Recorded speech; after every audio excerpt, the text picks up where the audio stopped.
Bonjour et bienvenue dans cette vidéo, découvrir et utiliser la base de données Web of Science. Je suis Marie et je vais vous accompagner tout au long de ce tutoriel. Le Web of Science est une base de données pluridisciplinaire proposée par l'éditeur Clarivate. Elle est composée de plusieurs dizaines de millions de références bibliographiques, toutes issues de publications scientifiques à comité de lecture. Commençons par nous créer un compte pour profiter de toutes les fonctionnalités. À partir du bouton « Register » en haut, à droite.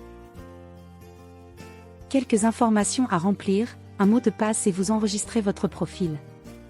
Vous allez recevoir un mail de confirmation et c'est parti. Vous êtes maintenant connecté au Web of Science. Et si nous démarrions par une recherche simple pour découvrir l'interface? Cherchons par exemple « microplastique ». Toutes les références et peu importe la langue de l'article, sont indexés en anglais dans la base. Cherchons alors « microplastics ». Et prenons comme champ thématique « topic », cela permettra de circonscrire la recherche au champ titre, mots-clés et résumés.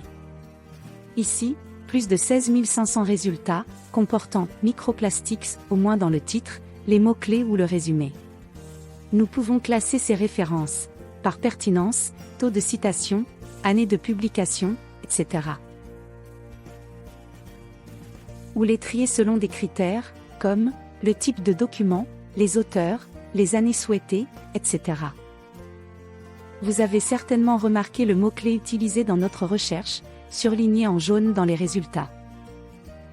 Il est possible à tout moment de modifier notre recherche en cliquant dans le champ ci-dessus.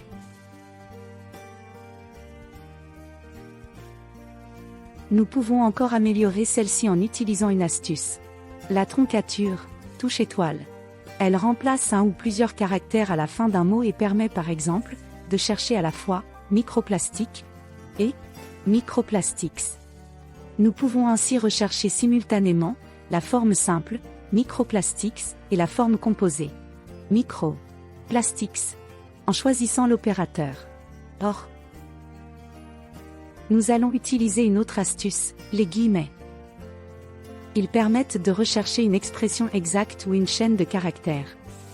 Il est conseillé d'utiliser systématiquement les guillemets pour rechercher un mot composé par exemple. Pratique, n'est-ce pas? Savez-vous qu'il est possible de sauvegarder votre activité sur la plateforme? Eh bien, nous allons le voir ensemble dans la prochaine vidéo. Vous verrez qu'il est possible de modifier également votre recherche.